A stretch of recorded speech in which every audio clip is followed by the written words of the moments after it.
Atenção! Começa agora uma teleaula de Física do Ensino Médio. Você vai assistir a teleaula de número 36. Bons estudos!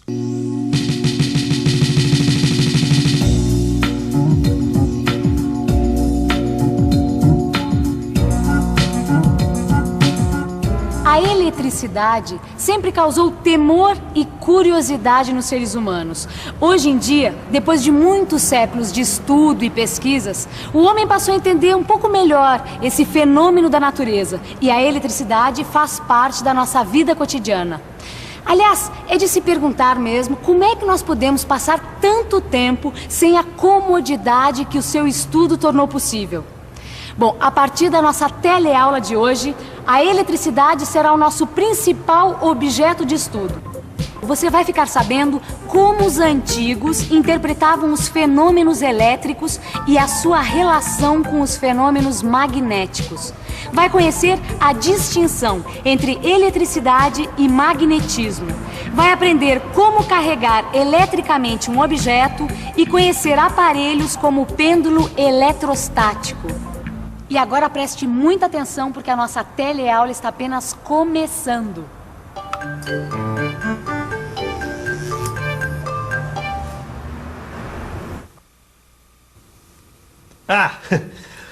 Você já deve ter notado que quando a gente passa um pente de plástico no cabelo, principalmente nos dias em que o ar está muito seco, acontece do cabelo ser atraído pelo pente.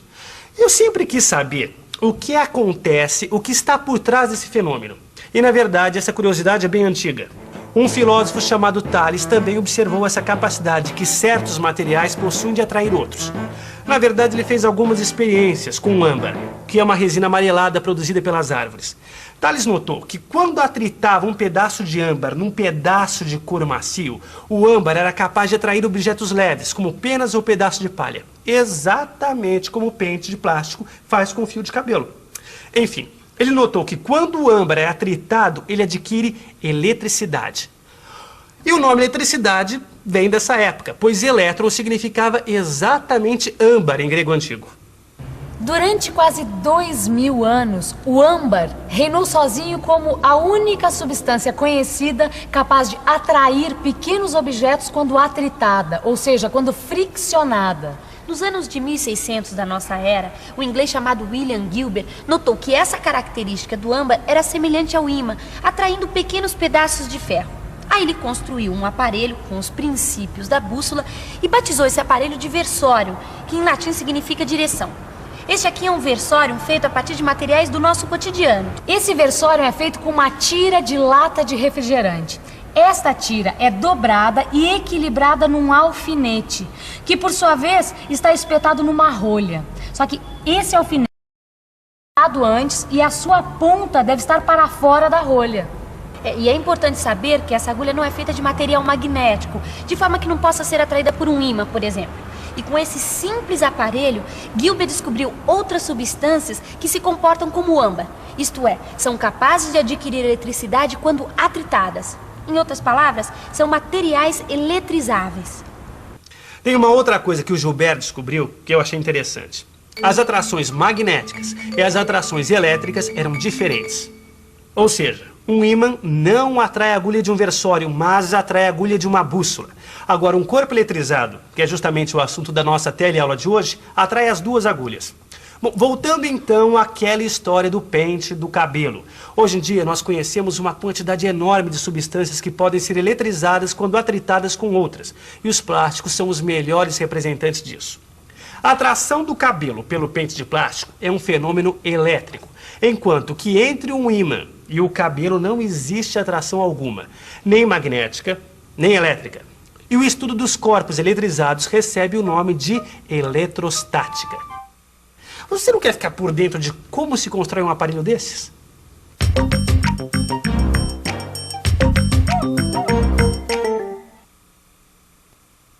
Para construir este aparelho, você vai precisar de uma rolha, um alfinete, canudos de refresco, um pedaço de isopor, um saco plástico e papel higiênico.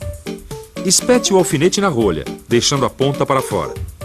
Agora, dobre o canudo de refresco na metade e tente equilibrar o mesmo na ponta do alfinete. Vai ser preciso amassar um pouco o canudo. E se o canudo tocar a superfície, coloque tudo sobre algum suporte.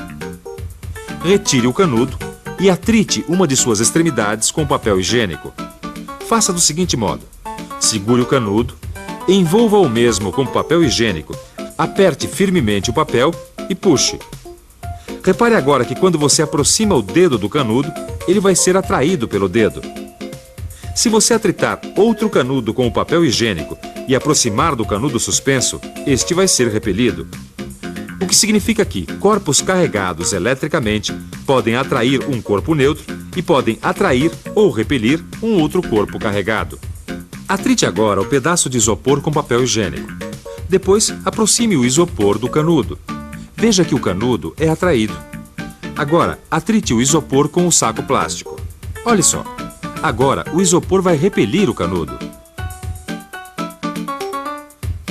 Quando dois materiais se repelem é porque adquiriram cargas elétricas iguais. E quando se atraem é porque adquiriram cargas elétricas opostas. Assim podemos dizer que se dois objetos tiverem cargas de mesmo sinal, se repelem. E se tiverem cargas de sinal contrário, se atraem. Mas para que houvesse entendimento desse processo que você viu, foi necessário também um maior conhecimento sobre a natureza da matéria. Hoje já se sabe que todos os corpos são constituídos de átomos. Os átomos, por sua vez, são constituídos por partículas menores, os prótons, os elétrons e os nêutrons. Os prótons possuem carga elétrica positiva, os elétrons possuem carga elétrica negativa e os nêutrons não possuem carga elétrica. Os prótons e os nêutrons ocupam a parte central do átomo, ou seu núcleo. O número de prótons e de elétrons num átomo em seu estado normal é o mesmo. Vamos lá então, Vicente, ó. Rapaz, e não é que o isopor atrai esse canudinho, ó lá. Rapaz, por que será que isso acontece, hein? Ah, eu sei, sabe o que é? Quando a gente atrita um canudo de refresco no papel, o que acontece? A gente está transferindo carga elétrica de um para o outro.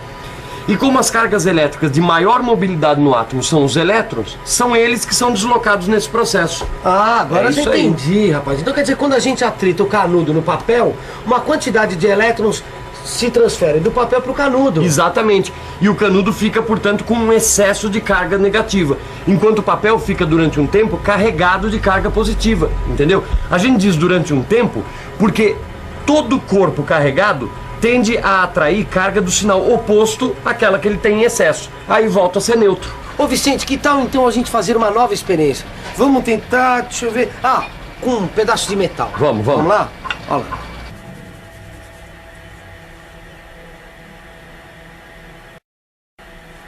Não tá dando certo, Vicente, ó.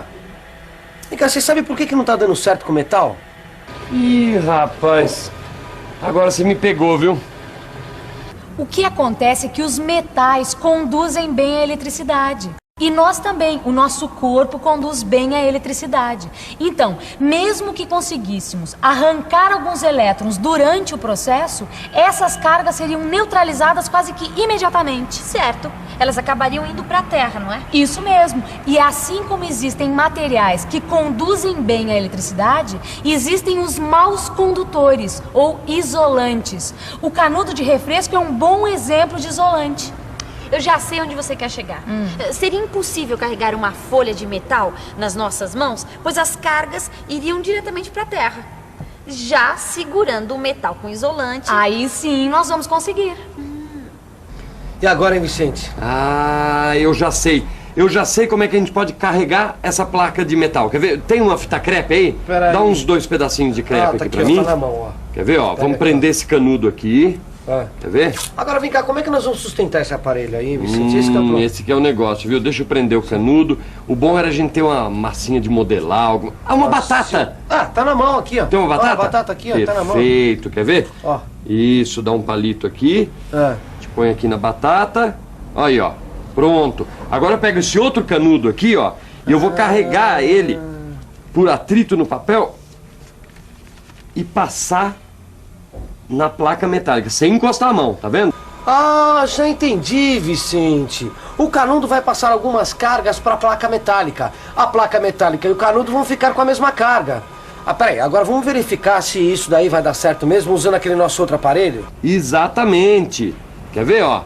Agora vamos aproveitar, pegar o nosso canudinho do versório aqui e também carregar ele.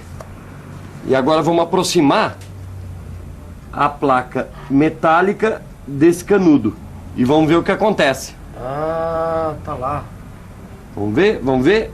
Olha lá, olha lá. Ah, tá repelindo. Ah, tá repelindo o canudo, deu certo. Deu certo, rapaz. Olê. Nessa pôde ver, foi necessário tocar a placa com um canudo para carregá-la. Este método de carregar é chamado carregar por contato. Existe um outro método chamado carregar por indução. Quando a gente carrega a placa metálica por contato, acontece o seguinte: se a carga do canudo de refresco atritado pelo papel higiênico é negativa, a carga obtida também vai ser negativa. O método da indução vai permitir carregar positivamente a mesma placa com o mesmo canudo, o canudo que está carregado negativamente. Vamos ver como. Imagine uma placa metálica que está eletricamente neutra e próximo dela um canudo carregado negativamente. O canudo vai repelir os elétrons para o lado oposto. Assim, próximo ao canudo teremos cargas positivas e do lado oposto cargas negativas. Mas no total vamos ter positivas e negativas dentro da placa, ou seja, ela está neutra. Se o canudo é retirado, vamos ter apenas uma placa neutra. Agora imagine o seguinte, que a placa está na mesma situação em relação ao canudo, mas nós encostamos um dedo na placa. As cargas negativas do canudo vão repelir as cargas negativas da placa e algumas vão passar para o dedo. Quando retiramos o dedo, as cargas que penetraram nele não podem mais voltar. E finalmente, quando retiramos o canudo, vão ficar apenas algumas cargas positivas espalhadas pela placa. Esse é o processo de carregar por indução. E é bom notar que quando um corpo é carregado por indução por um objeto carregado negativamente, o corpo vai ficar carregado positivamente e vice-versa. Pêndulo eletrostático? Isso mesmo, pêndulo eletrostático. Esse dispositivo vai permitir entender como um corpo carregado atrai um corpo descarregado. Olha só, eu vou te mostrar. Eu vou pegar esse canudo e vou atritá-lo com esse papel higiênico, certo? E vamos ver o que acontece, tá bom? Observa, eu vou aproximá-lo do pêndulo. Você viu? Olha só, o disco, mesmo estando neutro, foi atraído pelo canudo. É que quando a gente aproxima um canudo carregado de um pedaço de metal, as cargas se separam, não é? Exatamente. Então, o que vai acontecer? Existem cargas que fazem o pêndulo se movimentar na direção do canudo e um mesmo número de cargas que faz ele se movimentar na direção contrária. Então, o que você acha que vai acontecer? Quem você acha que vai vencer? As cargas positivas do pêndulo estão mais próximas do canudo. Então elas vão ser atraídas com mais força e o pêndulo vai se deslocar em direção ao canudo. É isso mesmo, Rosinha. Então o que vai se passar depois disso? Vamos fazer de novo. Vamos aproximar o canudo, certo? Do pêndulo. O que vai acontecer? Olha só, ele é atraído pelo canudo e vai ficar com a carga igual a dele, pois foi carregado por contato. E aí, o que acontece? Olha só, eles estão com a carga igual e eles irão se repelir. Olha só. Em todos esses métodos para carregar eletricamente um corpo, as cargas, quando são transferidas de um corpo para outro, permanecem dentro desse corpo e não se movimentam mais para lugar nenhum. Por isso que essa parte da eletricidade se chama eletrostática. Tá, e quando eu quiser saber se um corpo está carregado eletricamente ou não, que aparelho que eu uso? Bom, esse pêndulo pode servir para isso, mas existe um aparelho mais conhecido que é chamado de eletroscópio. No seu livro de física, você vai encontrar instruções bem detalhadas de como construir um pêndulo eletrostático e um eletroscópio. E agora que tal uma revisão? E atenção, se liga aí que é hora da revisão. Na teleaula de hoje, você viu como os antigos interpretavam os fenômenos elétricos e a relação dos mesmos com os fenômenos magnéticos. Aprendeu a carregar eletricamente um objeto e conheceu os aparelhos que permitem a comprovação destas teorias. Bom, agora é com você e com seu livro de física. Estude bastante e até a próxima. Tchau. Tchau.